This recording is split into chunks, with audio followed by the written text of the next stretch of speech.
Well, good afternoon. Welcome to e-cigarettes, the vapor this time, discussion regarding the new University of California policy on smoking tobacco free, and the presentation today regarding e-cigarettes and the new research in this area. With us today is Philip Gardner, who leads our tobacco-related disease research program at the University of California. And Dr. Gardner, I'll let you start. Well, thank you, Wright. Yeah, as you mentioned, I'm Phil Gardner. I work at the Tobacco-Related Disease Research Program at the University of California, Office of the President. I'm the Policy and Regulatory Sciences and Nicotine Dependence and Neurosciences Program Officer. I'm joined here today by Norval Hickman. He's also a Program Officer that oversees behavioral sciences, and we're also joined by Bart Aoki, the Director of the program. What I'm going to do for folks today is reprise a presentation that I did for the Research Grants Program Office where the TRDRP is housed, and try and do a little basic 101, e-cigarettes 101. I recognize that there aren't too many people on this call, so this is actually going to be a run-through or a pilot, but let me just say before starting that this, we would hope, would be done system-wide since there's a dearth of information and an explosion in use. So having said that, I'm going to charge into this. Let me just also say to people who are online, if you have questions, please follow what Enrique suggested and ask them. And also let me just say to folks here in the room, and there are some folks here in the room, if you have some questions, interrupt me and stop. I'm going to try and go for about 30 minutes. We'll then ask if there are questions that have been written down. And then Enrique's going to talk about the policy itself, and then lastly, Norval's going to talk about some cessation help that may be available to you. And we should be out of here before we can all get lunch. No, I appreciate that. So it'd be great. I wrote an article on e-cigarettes and do actually quite a lengthy part on the history.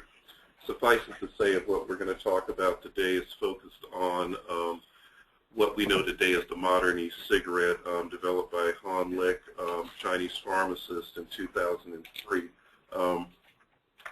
He produced what we consider the first modern cigarette. This is, if you think about it, folks, this is just 1 decade ago when this was taking place. An overview of this situation: some of us believe that what we're looking at in terms of e-cigarettes is nicotine, the next generation, nicotine addiction, the next generation. What we're talking about is the vaporization of liquid nicotine along with other chemicals that are inhaled into the lung that give the rewarding capabilities of nicotine. Be appraised that there are varying degrees of nicotine potency. I'll go into that in a little bit more depth. The long-term health impact is still to be determined. I have many friends and colleagues who will swear that the potential life-saving cessation device, that this could get people off cigarettes, and we know that cigarettes kill you. There's a period there. We don't know about that in terms of e-cigarettes, but it has that potential. I'm going to talk about that potential. So the explosion in popularity is off the chart, frankly. It's emerged as a subculture. There are boutiques around town. It's the new thing in Hollywood. There's people smoking e-cigarettes on David Letterman and the like. The Tobacco Vapor Electronic Cigarette Association estimates that there's more than 3.5 million e-cigarette users in the United States alone. Okay, so this is e-cigarettes, the next generation. So this is an e-cigarette. This is your basic e-cigarette. It has 3 component parts. It has a cartridge which the liquid goes into, whatever the liquid is, and I'm going to go through the liquid in some detail.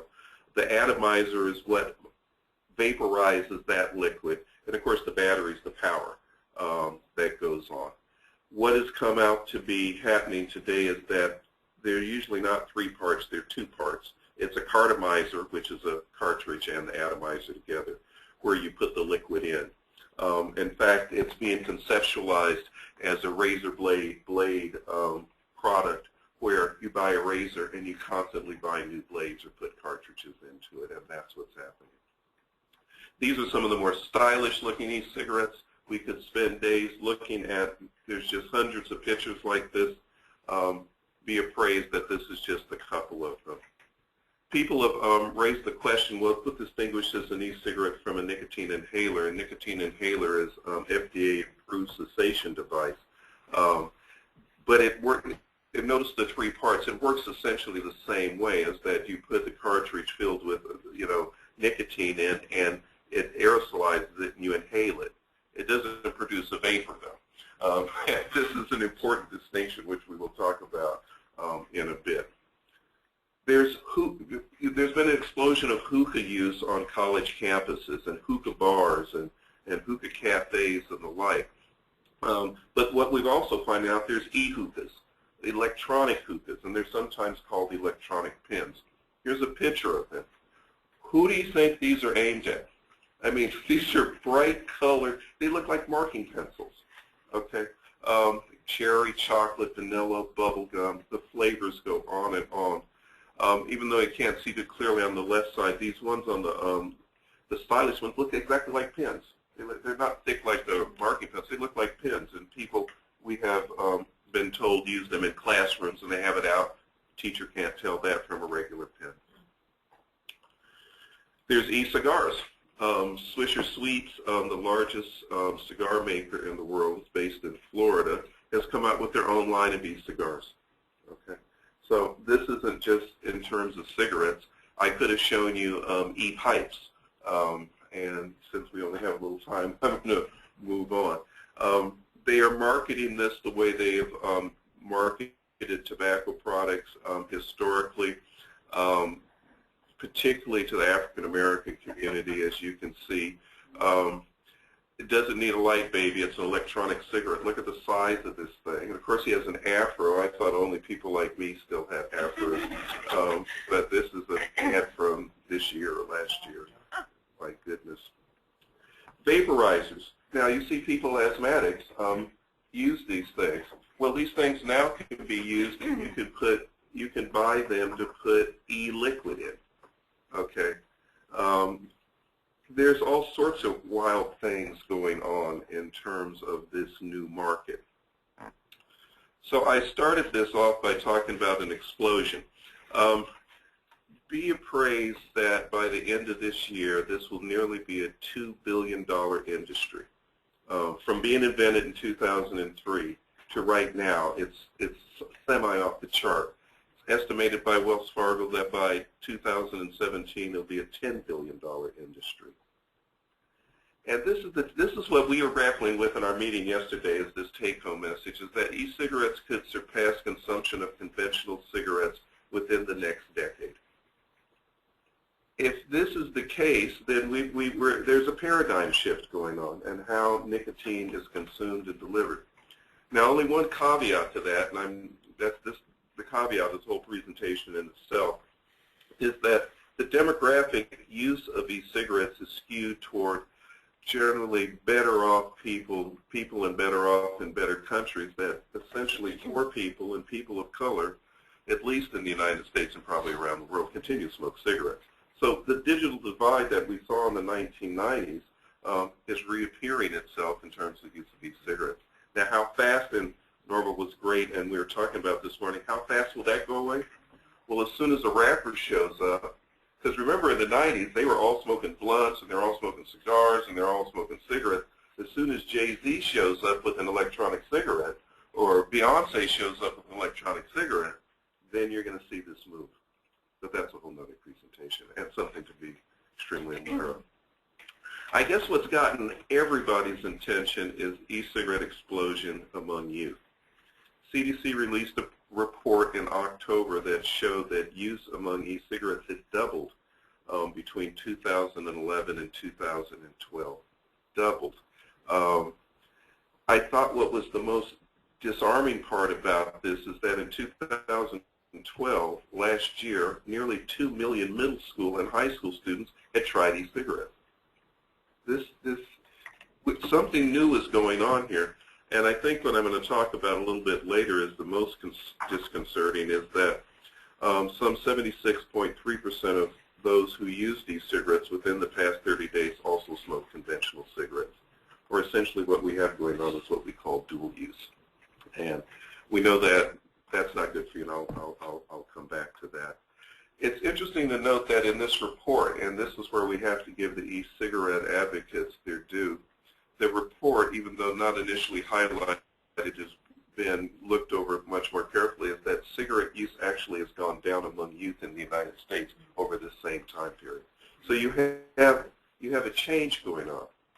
Now, will this put them in a position to start taking up regular cigarettes? Well, if you're addicted to nicotine, well, there's a possibility. I don't think that's a linear relationship, but I think that there certainly could be.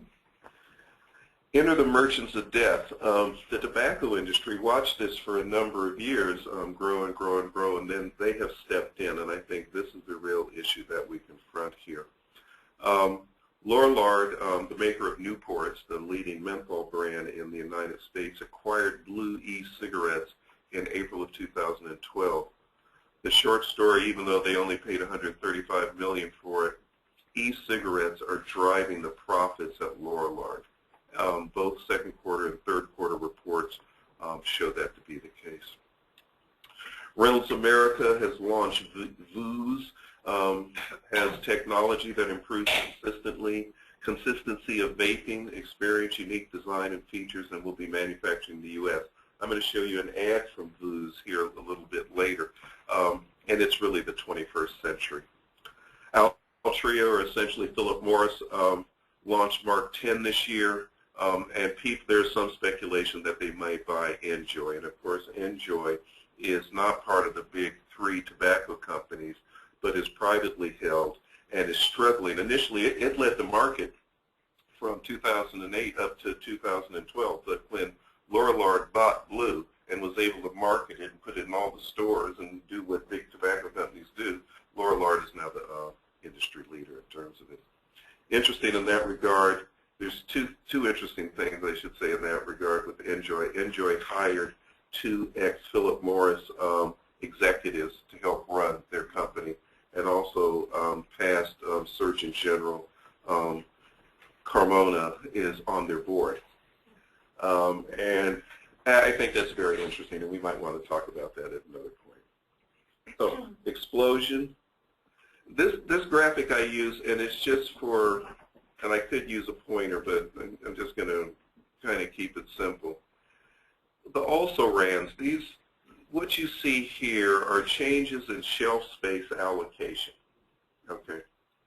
And if you notice, it's gone down for cigarettes, it's gone down for smokeless, it's gone down for snus, or it's gone up a little for smokeless, and it's gone down a little for cigars. E-cigarettes, even though it went down in one quarter and up another, it's dominating the retail environment. It's taking over the retail environment. Next time you're in a 7-Eleven, or I go to the Lowry sometimes in the morning to buy the New York Times, it's right across the front. All the different ones, Blue and all the liquids and all that trash. I'm sorry, that you can buy, but now I'm going to get in trouble for that. Okay, you're going to arrest me later. But that's just to point that out. Okay, these are e-cigarette liquids. Now, some of these liquids contain nicotine, and I'm going to talk a little bit about nicotine. But these are different flavors: strawberry, apple, cinnamon, clove, like the bubble gum. There's the exotic ones for adults. There's Sex on the Beach. There's Aces and Eights. I'm going to talk a little about that later. But there's all sorts of things. So, what's in the e-cigarette liquids? I think this is clearly the burning issue. So what is it? The e-cigarette contains, this key ingredient is the nicotine, and this nicotine is extracted from tobacco leaves. There have been many scientific articles, and unfortunately this is the case, that there's actually a large variation in terms of the amount of nicotine between brands and within brands themselves, meaning that you're getting a different dose of nicotine each time you take them in. The citations that are under that, I encourage people to take a look at. There could be many more. I just put down the top 3 that I'm aware of. Be aware that a lethal dose of nicotine, people have to understand nicotine is an insecticide. Okay. A lethal dose of nicotine is 60 milligrams for an adult and 6 milligrams or 6 to 10 milligrams for a child.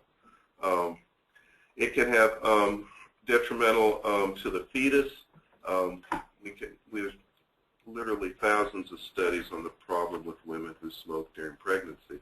But we also have studies that look at just nicotine exposure, separate from all the other chemicals in tobacco, what the impact is on the fetus, and still has a detrimental impact. Also be appraised that in the e-cigarette liquid are tobacco-specific nitrosamines. These are tobacco carcinogens. And as I'll explain later, they're not in the same quantity, but this is what's in nicotine. So this is the first constituent in the e-liquid. Second constituent is propylene glycol, or the fog or the vapor, the cloud that you see people exhale. It's an FDA-approved food additive. Humectant is something that actually gives, gives moisture to a substance. And it also holds colors and flavors. It's in cosmetics, it's in medicines, and it's in the stage fog that you see when you have a stage play or something like that. We know the short-term exposure causes eye, throat, and airway irritation. There's actually a lot of studies on that. Long-term exposure can result in asthma. And I think where there's going to be some new studies now is the chemical composition of propylene glycol changes when heated. It's one thing to have propylene glycol in a fog that's coming out of a fog machine that isn't heated. It's another thing is when you heat it, because that's what an atomizer does. It doesn't combust it, but it brings it to a point to make it a vapor. There's a difference between a smoke and a vapor. And we'd have to spend another hour talking about that. But once you do that, it changes the chemical composition of the propylene glycol. Suffice it to say that there are other carcinogens that are produced when it is heated, albeit in small amounts, but produced nonetheless. What else is in e-cigarette lists? There's glycerin. Usually they're using vegetable glycerin, and it's usually used in combination, in this case, with propylene glycol, and it allows the production of the aerosol, or the smoke, or the vapor. It's somewhat hazardous to the skin and to the eyes, and it's a prolonged damage, but people don't use around a lot of glycerin. Suffice it to say, there have been metals found, tin particles in particularly, in the e-liquid.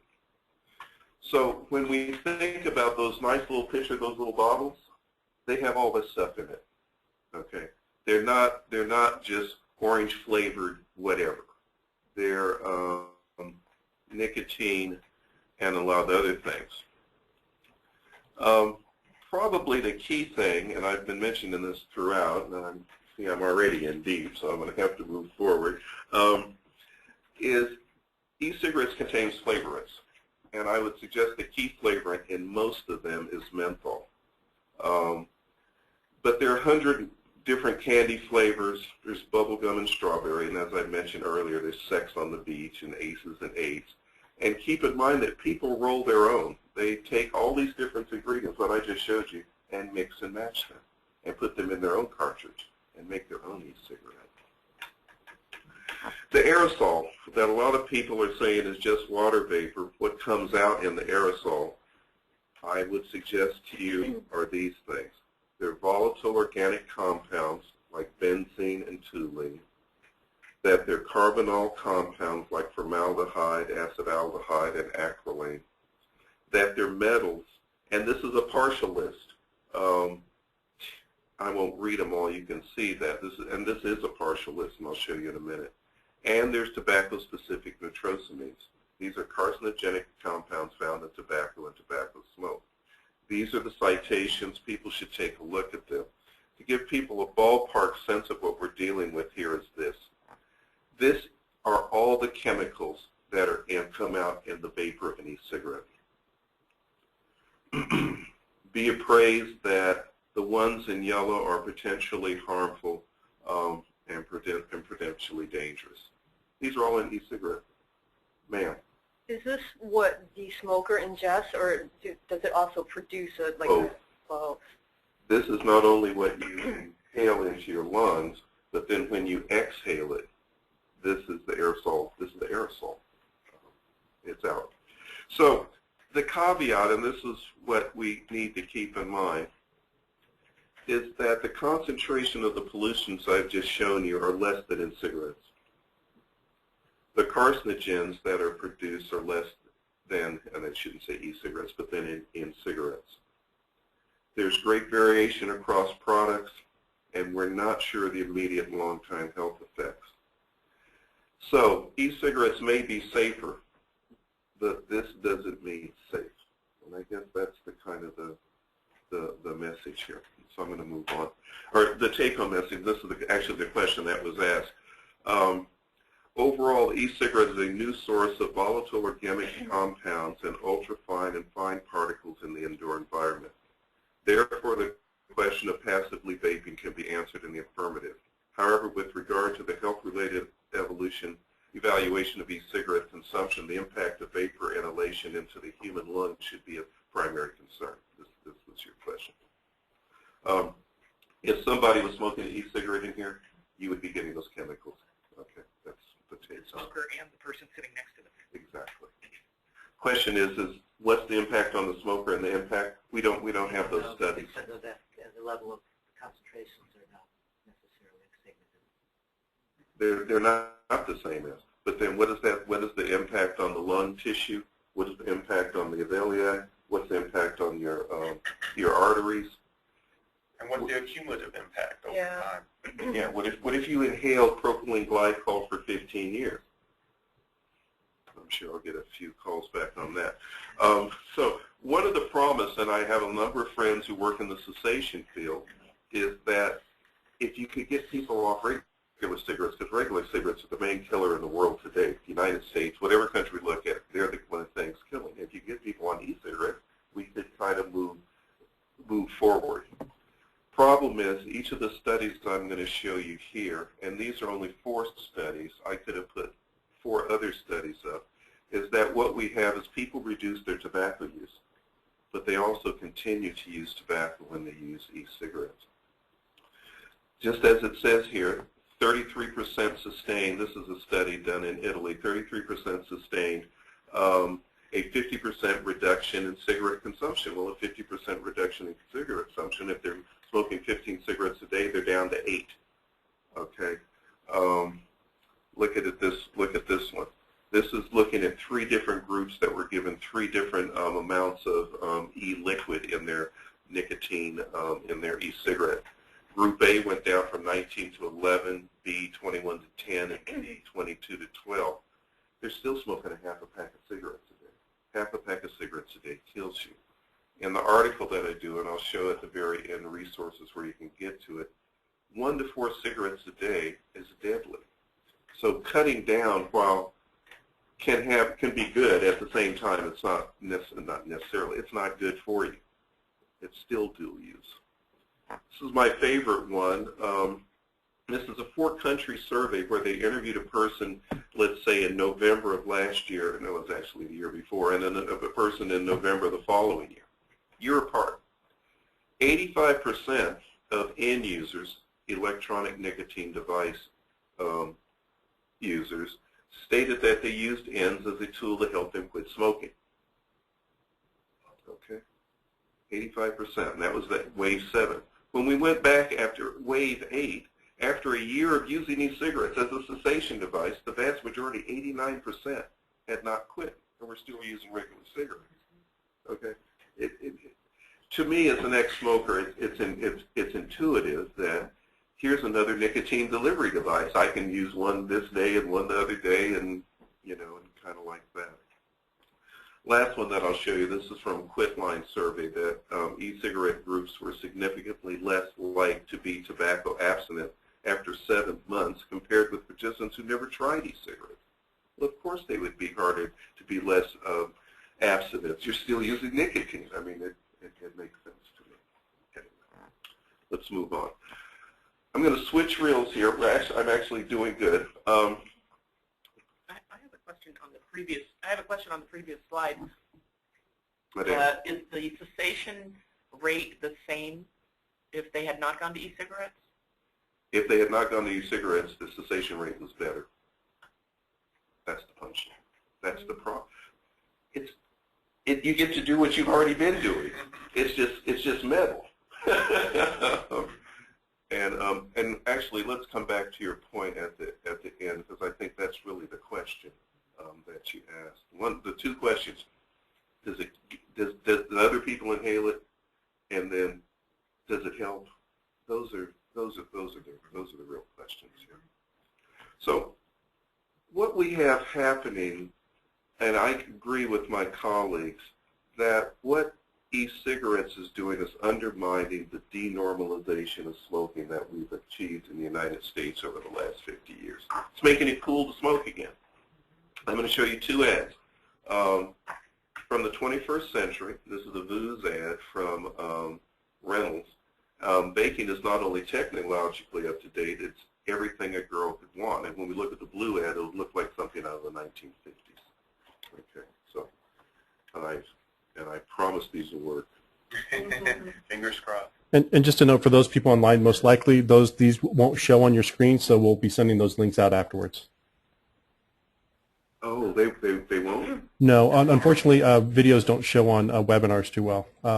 So you'll have to come back, and we'll send those ads out. But it's for those people in the room. Certainly, still show them. The question is, where is it?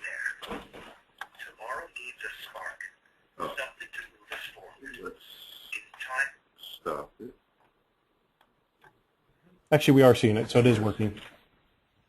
Yeah, no, I've tried it. It's where great things happen. Dreams, opportunities, the promise of new things to come. The question is, how do we get there? Tomorrow needs a spark. Something to move us forward. It's time smoking changed forever. Welcome to Fuse. Fuse is the first and only digital vapor cigarette. Microprocessor control, Fuse ensures a perfect puff. First time, every time. Designed and assembled in the USA by tobacco experts. We know what smokers want. A truly satisfying taste. Only Fuse delivers on the promise. Fuse. Welcome to tomorrow. That's door number one. That was door number one. Let me go to door number two. And thank you for putting this there all the time. I just wasn't paying attention where it was. That's electroprocessor generated, right? Okay, this is the second one. Oh, that's not supposed to be full screen. That's the issue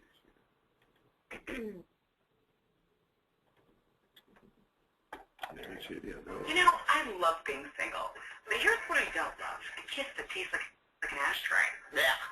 I'm Jenny McCarthy, and I finally found a smarter alternative to cigarettes. Blue e-cigs. Blue satisfies me. I get to have a blue without the guilt because there's only vapor, not tobacco smoke. That means no ash, no odor, which also means I don't get the stink eye from others. Also, it doesn't make my hair smell, my teeth turn yellow. You get the idea. That's why I am in love with blue e-cigs. Now that I've switched to blue, I feel better about myself. And I feel free to have one almost anywhere. When I'm driving, at home, watching TV, or when I'm in the club. And no going outside in the rain or freezing my butt off just to take a puff. I can whip out my blue, not worry about scaring that special someone away. You know what I'm saying? Finally with blue, I took back my freedom.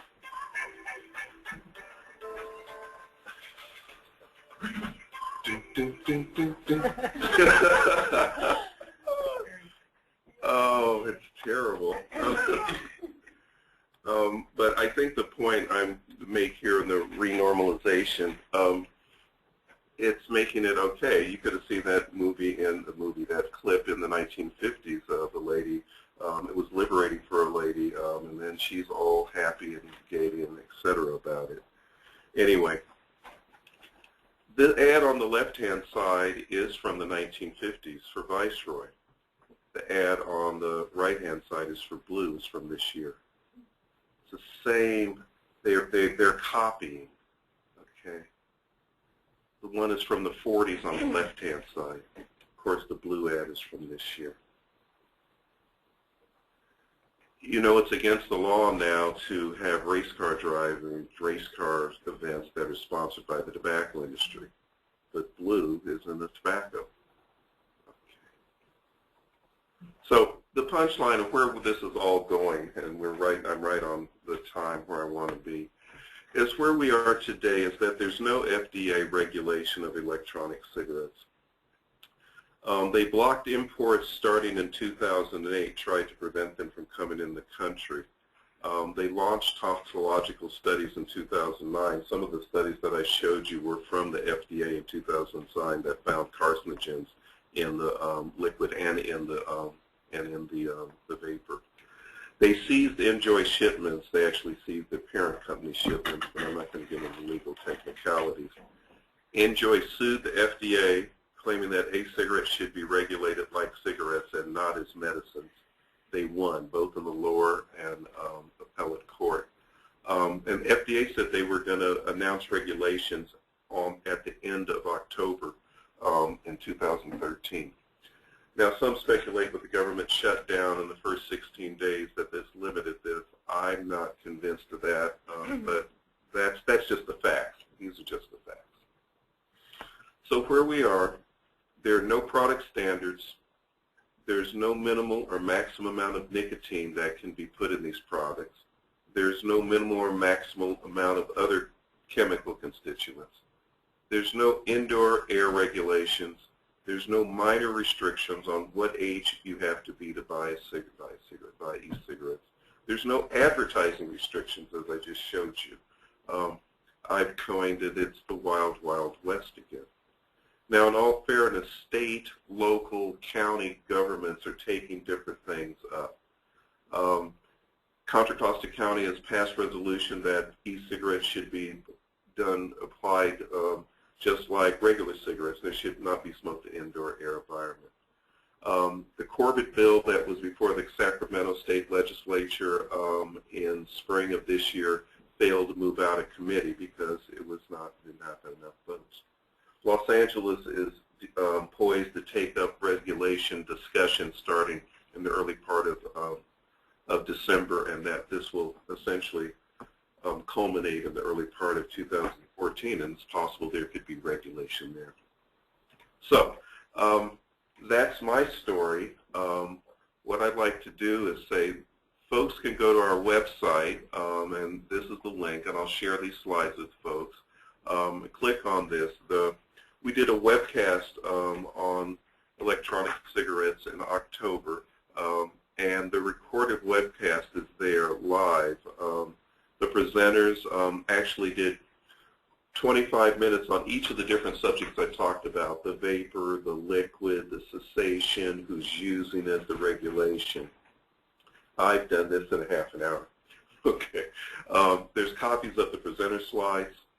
There's an article that I did on e-cigarettes, the vapor this time, and you can also get CME continuing medical education credits available. So let me stop there. Let me thank you.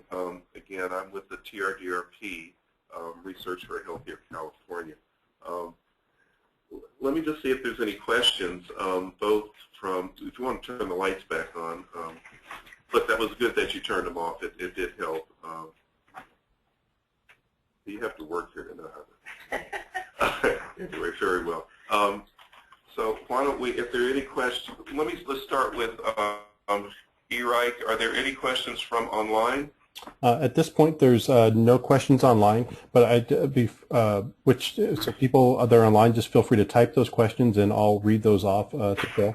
One thing I did want to mention to those also online, that a little different factor that we've looked at from a health and safety standpoint, regardless of the wellness, is actually the issue of the batteries. That, to my understanding, these are lithium batteries, and they're rechargeable batteries. And there's been several cases of these batteries exploding when they're being recharged because of circuitry. And so if you Google exploding e-cigarettes, you'll find a number of, probably at least 10 different stories, the most recent being back in October. There was one in Minnesota where it basically shot out of, flew across the room because it exploded. So in addition to just the health effects, because these things are not being regulated, there's the issues of even how they're made, and most of these are actually being developed in China, and some of the technology may not be the safest that they're using for these. I do have.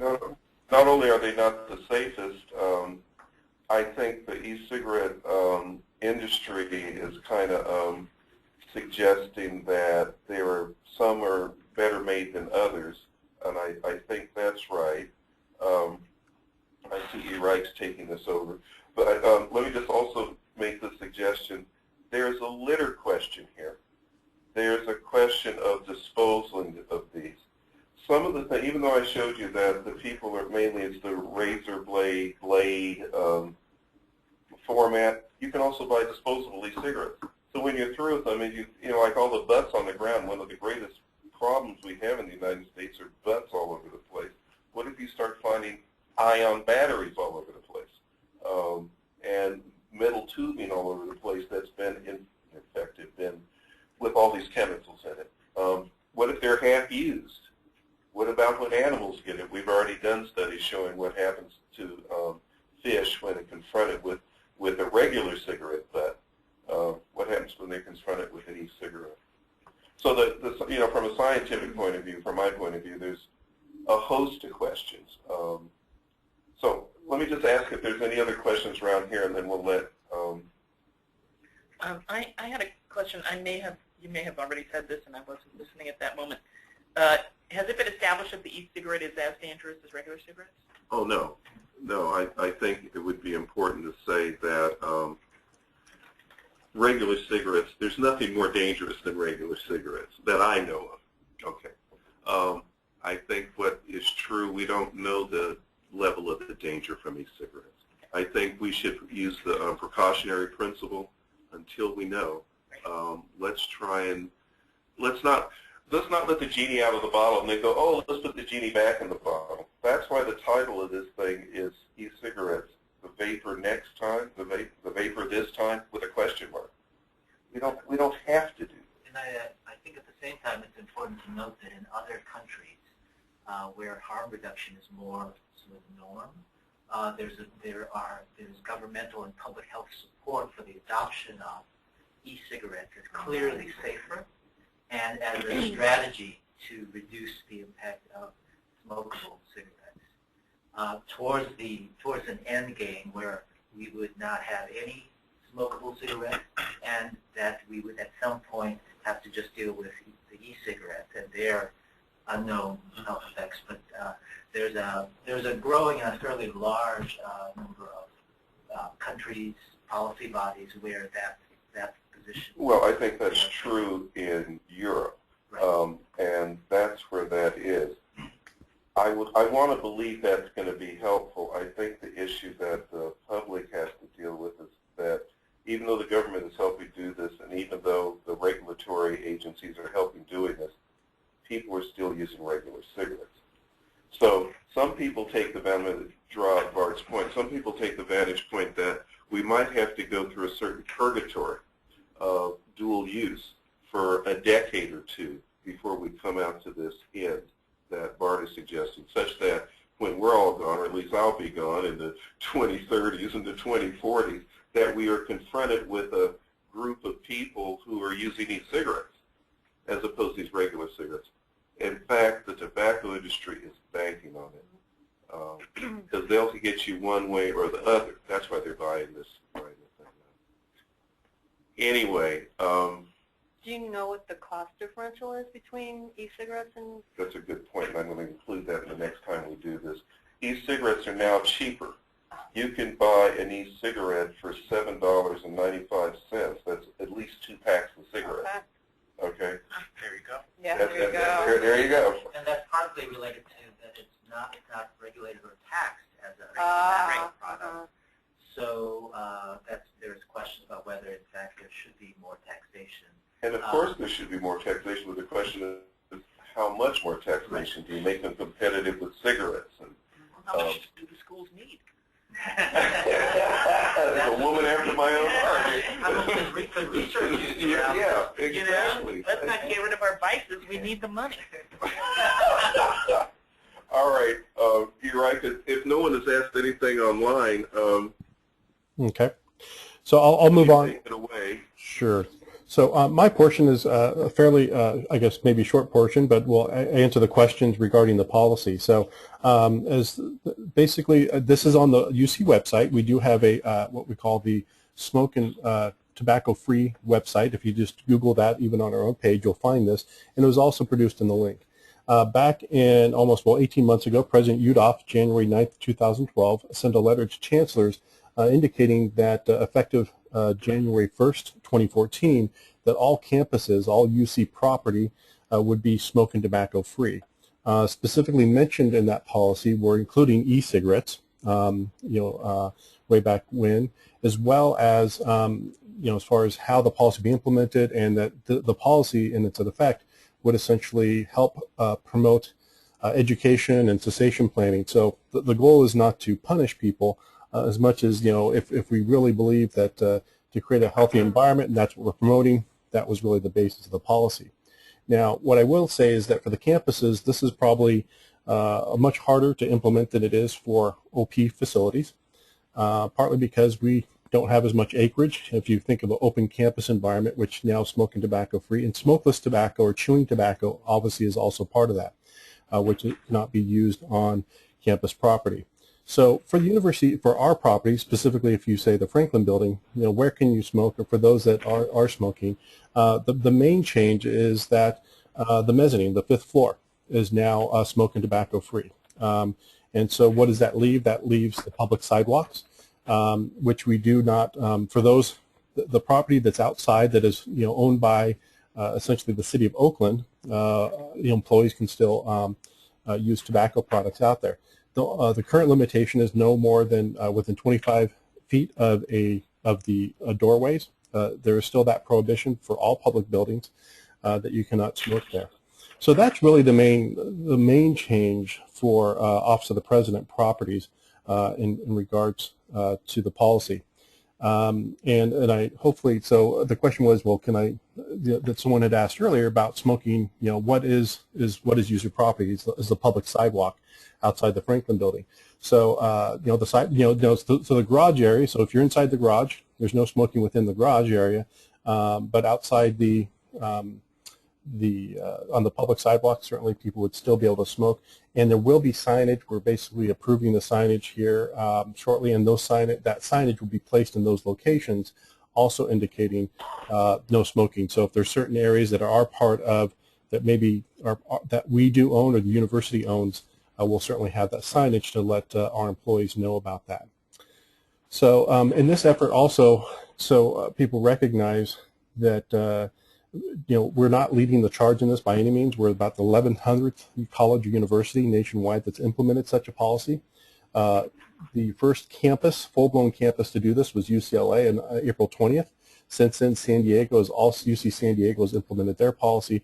And Santa Cruz, I just heard, had their policy approved. But almost everyone else for all of our campuses, the effective date is going to be January 1st or 2nd, technically, since that's when people will be back possibly working. So the policy itself, all the information is on the website. There's a whole bunch of cessation planning information, which Norval will be talking about in a moment. But if there's any questions on the policy, feel free to ask now, or you can certainly email me. And I believe my information is on the site as well, to where you can certainly email your questions regarding that. So if there's no questions, Norval, I'll go and turn it over to you, and at the end we'll be able to answer all questions if there's others. Okay, thank you, E-Reich. I like this back and forth between OP and Oakland and San Diego, and we're doing good. My name is Norval Hickman. Phil introduced me earlier. I also work for TRDRP. My hat with TRDRP is a program officer for social and behavioral sciences involving research grants. My other hat is as a psychologist and a person who has worked with a number of people trying to quit smoking over a number of years now. And in that regards, I just want to bring attention to the reason we're holding this event on this day is it's the Great American Smokeout that is promoted by the American Cancer Society. Every year, the third Thursday of November is deemed the Great American Smokeout, and that's a day where people are encouraged who smoke or use any form of tobacco to try to quit for one day. This is the day that we usually try to work with people and say, just see what it's like to not use tobacco for one day. And we know that doing that, even for one day, increases the chances of long-term quitting of all forms of tobacco. So the more time someone stops smoking, the better their chances are, or using any form of tobacco, the better their chances are of staying quit. And it does take a number of times for most people to stay quit for a long time or for the rest of their life. In terms of cessation resources at OP, ERIGHT did a very nice job bringing attention to the smoke-free policy website. If you notice at the bottom, there's a link for each of the 10 UC campuses there about resources that are available. UC Berkeley is at the top. Unfortunately, we don't have a link there for UC Office of the President, and that's because we don't have an in-house cessation program per se. What usually happens in terms of staff, employees at OP is people go through their health insurance plan. So all of our health insurance plans, if you're enrolled, including your dependents, have a quit smoking program, and they vary in levels of I would say detail. In terms of some might provide counseling and quit smoking medications. Some of the medications are available online. A lot of times to get the lower rate, you have to go through the insurance provider. You might need a prescription. But I did talk to our health and wellness leader or organizer here at OP, and they've gone through extensive efforts to make sure that the co-pays for all the quit smoking medications are have been lowered past this most recent open enrollment, as low as up to $5 for a month's supply of, say, nicotine patches or nicotine gum, which is a really good deal, because if you walked into a drugstore and just bought them, they price them similar to cigarettes, and it could be $50 for 2 weeks. But with the health insurance plan, that price is much, much reduced. So there are a lot of different types of cessation medications, which I won't go into detail here. The nicotine gum, nicotine patch, nicotine lozenge being kind of the most widely available forms. And I've encouraged people to try different variations depending on what might work for them. So some people like the nicotine lozenge, just pop it in your mouth, and you're getting a little bit of nicotine there, and it can help with cravings if someone is trying to quit. But some people also need the nicotine patch, which gives you more of a gradual, steady delivery of nicotine at a much lower level, and these products are safer, are safer, much safer than electronic cigarettes, I would say, and definitely than smoking tobacco or using tobacco in other forms. Another referral resource is the California Smokers Helpline. That's 1-800-NO-BUTTS, B-U-T-T-S, and that is free. Anyone in California can call. They have counselors. They provide free counseling, and sometimes they can even direct you to free cessation medications too. They have counselors that speak 6 different languages, ranging English, Spanish, Cantonese, Mandarin, Korean, and Vietnamese, and there might be more in terms of that are available. And at OP, we do have the ability to refer people to the quit line. So anyone can call the quit line at any point, but if, say, you have a family member, friend, or maybe you just want someone to give you that little push, we can also refer someone and have a counselor of the quit line contact you or contact a loved one of yours. And you can contact either Phil or myself or ERIGHT if there's someone that you would like to refer to that service, and we can get you connected up with that. The good thing about the quit line and counseling, in terms of quitting, the best process is actually to do counseling and use a nicotine replacement product. And this could be patch, gum, lozenge. There are also medications out there. Chantix is one of the newer medications on the market, and there's also Wellbutrin. It's called Zyban. That's been around for a longer period of time. And people have varying levels of success with quitting using the medications versus, say, the nicotine replacement therapies out there. So it is about it's good to work with a person, a counselor, let's say, to see which form or method might work best for you. Some people like cold turkey, set a quit date. Other people are at a different level of readiness to quit. So they might need that kind of slower buildup or tapering down of nicotine.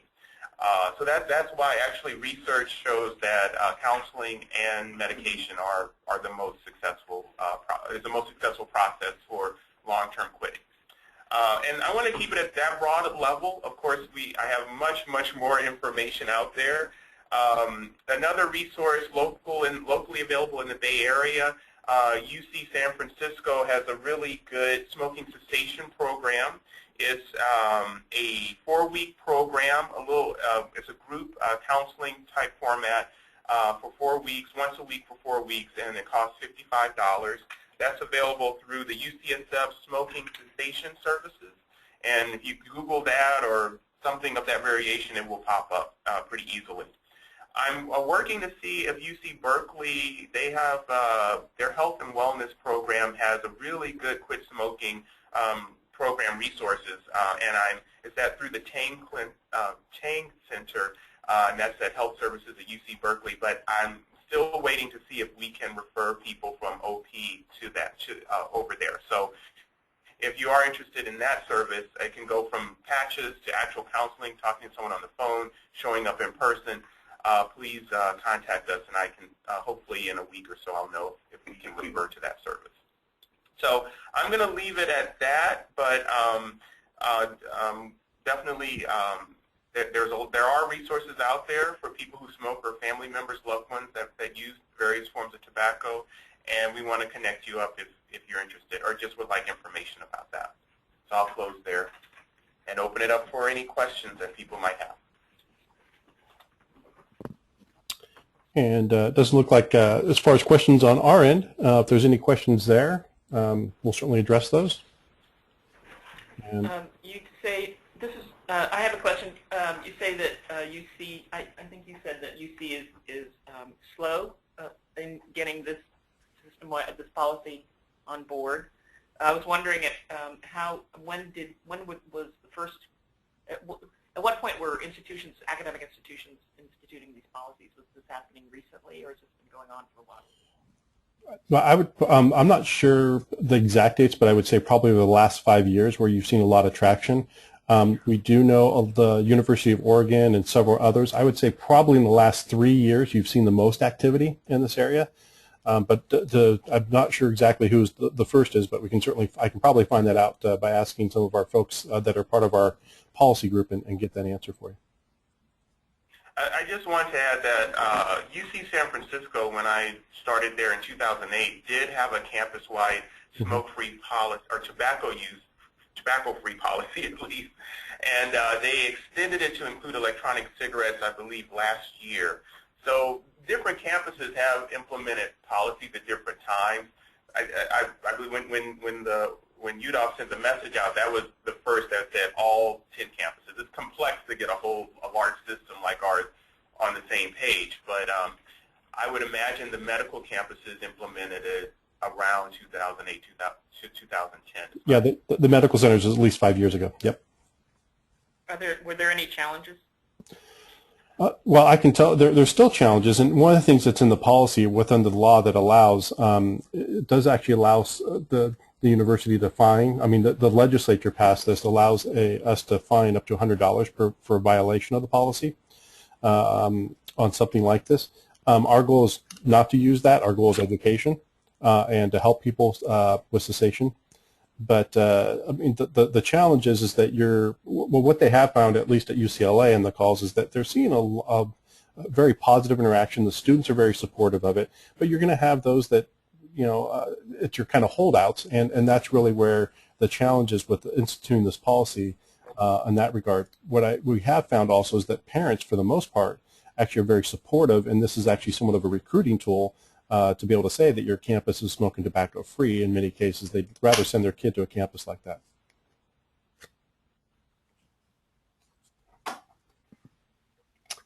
Any other questions? Well, we're right on the hour limit here, right at almost 1 o'clock. I want to thank everyone for their participation. And again, we will be posting this recording up on the website here, as well as making it available in other means. So if you have some people, even family members that may be interested in this, I encourage you to forward that link to them. And want to thank everyone for their participation, as well as Phil Gardner and Norval Hickman for their participation, and look forward to a future presentation, maybe more on a system-wide level regarding e-cigarettes. Again, thank you everyone for your participation today.